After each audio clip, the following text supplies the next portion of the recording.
جی آج صبح 7 بجے بٹاگرام کے علاقے آلائی میں چیئر لفٹ کی ایک رسی ٹوٹ چکی، اس کے بعد دوسری رسی ٹوٹ چکی اور ایک ہی رسی پہ چیئر لفٹ ابھی جو ہے لٹکا ہوا ہے، جس میں استاد اور اسکول کے بچے شامل ہیں اور ایک بچہ اتنا شدید بیمار ہے، وہ دل کا مریض ہے، وہ بے ہوش ہو چکا ہے۔ ان کے پاس نہ کوئی پانی ہے نہ پینے کا کچھ سامان ہے، چونکہ اوپر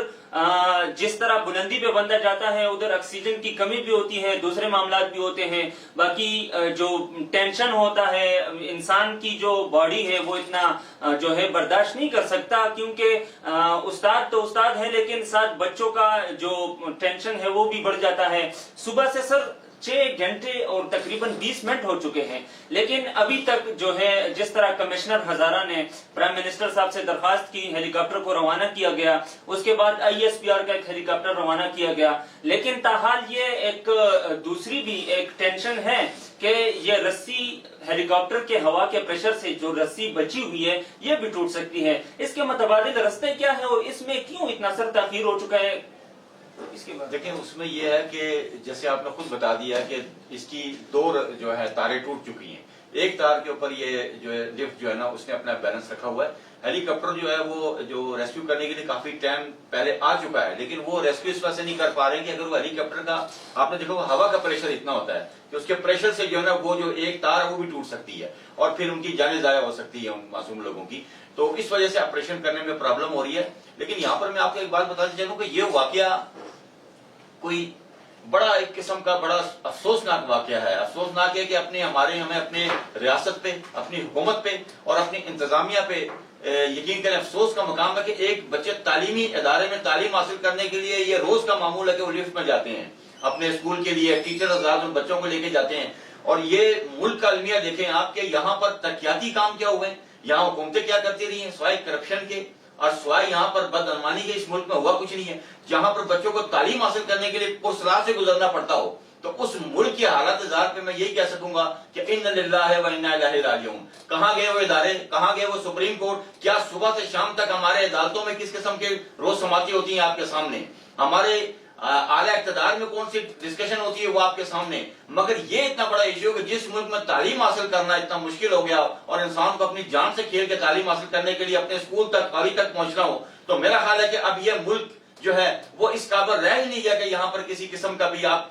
کوئی توقع کر سکیں۔ انسان کی جان مال ہر چیز محفوظ نہیں ہے یہاں پر، اور ابھی جو یہ ریسکیو کا آپ دیکھ لیں کہ ہمارے پاس کوئی ایسا جدید ٹیکنالوجی جدید اکوپمنٹ نہیں ہے کہ ان بچوں کو بچایا جا سکے۔ 7 سے 8 گھنٹے ہو چکے ہیں وہ لفٹ میں پھنسے ہوئے ہیں، ابھی تک وہاں پر معصوم بچے ہیں، پیاسے ہیں، بھوکے ہیں، اور ابھی تک ان کی جو یہ بھی معلوم ہو رہا ہے کہ ان کی بیٹری جو وہ بھی موبائل سے ختم ہو چکی ہے۔ اس کے بعد کیا ہو گیا، ریسکیو آئی ہوئی ہے لیکن ان کو وہ باعث حفاظت ان کو نہیں بچا سکتی۔ ہیلی کاپٹر اس ٹائم مشکل ہے، ان کی جان کو خطرہ اگر ہیلی کاپٹر سے کیا جائے۔ ابھی ان کے DPO کے بیانات دیکھیں، ان کے DC کے دیکھ لیں تو نظر ایسا آ رہا کہ اس سب انتظامیہ ناکام ہے ان کی جان بچانے میں۔ یہ سارے بچے ابھی جو لفٹ میں بیٹھے ہیں ان کی فیملیز جو ہے وہ یہاں پہ آئی ہوگی، وہ نیچے کھڑی ہوں گی، وہ کتنی جو ہے درد اور تشویش سے گزر رہی ہوگی یہ صرف ان کو پتا ہے جن کے دل پہ گزر رہی ہوگی۔ سونیا ملک ہمارے ساتھ بیٹھی ہے۔ سونیا، یہ جو بچے ہیں اطلاع آ رہی ہے کہ یہ اسکول روزانہ اسی لفٹ کو یوز کرتے رہیں، تو باہر ملکوں میں اگر ہم دیکھ لیں تو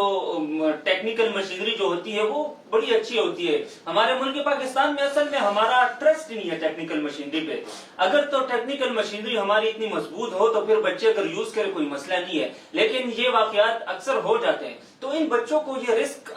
اگر یہ روزانہ لے رہے ہیں تو وہاں کی انتظامیہ نے ابھی تک اس کے اوپر کوئی کام نہیں کیا۔ تیمور دیکھیں، اگر ابھی تو یہ انسیڈنٹ ہو گیا ہے تو ابھی تو سب سے پہلے بات یہ ہے کہ ہمیں یہ چاہیے کہ کسی جو ہمارے ادارے ہیں جو ریسکیو ٹیم ہے ان کو چاہیے کہ وہ کسی نہ کسی طریقے سے وہ ان کو بحفاظت وہ ان کو وہاں سے نکالیں۔ لیکن آپ اس واقعے کی تھوڑے سے بیک گراؤنڈ میں بھی جائیں نا، کہ آپ نے ابھی جیسے بات کی کہ یہ بچے روزانہ رسک لے کے جاتے ہیں، تو آپ یہ ہمارے ملک کا یہ المیہ دیکھ لیں کہ بدقسمتی سے ہمارے ملک میں ابھی بھی یہ بچے اتنا ڈیلی کا رسک لے کے جاتے ہیں۔ آپ دیکھیں، آپ ایک ڈیلی آپ چیئر لفٹ آپ یوز کر رہے ہیں، موسم چینج ہوتا ہے، آپ کو موسم کا نہیں پتا ہوتا ہے، کسی دن موسم جو ہے وہ بہت خراب ہو اور تب بھی اس طرح کی مشکلات پیش آ سکتی ہیں۔ تو سب سے پہلی بات ہے کہ وہ جو علاقہ ہے بٹگرام جو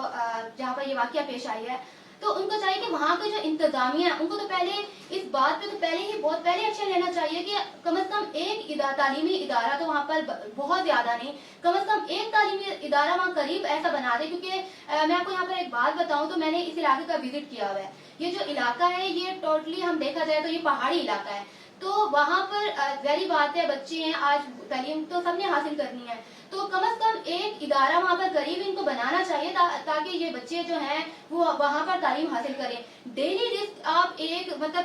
عبور کر رہے ہیں، آپ ایک رسک لے کے آپ ایک تعلیم کے لیے آپ ایک جگہ کو عبور کر رہے ہیں. تو آپ خود ہی اندازہ لگائیں کہ اس ہر ملک میں آپ دیکھیں کہاں سے کہاں پہنچ گیا ہے. آپ یورپین ممالک کو چھوڑ دیں، آپ ایشین ممالک میں دیکھ لیں، آپ بنگلہ دیش کی بات کر لیں، بھارت کی بات کر لیں، تو کم از کم وہاں انہوں نے اتنی ترقی کر لیا. ہم ابھی بھی اس چیز پہ بیٹھے ہوئے ہیں کہ بچے چیئر لفٹ میں بیٹھ کے ڈیلی رسک لے کے جاتے ہیں. اور آپ کو جیسا کہ آپ جو رسک لے کے جاتے ہیں آج آپ نے اس کا انجام دیکھ بھی لیا.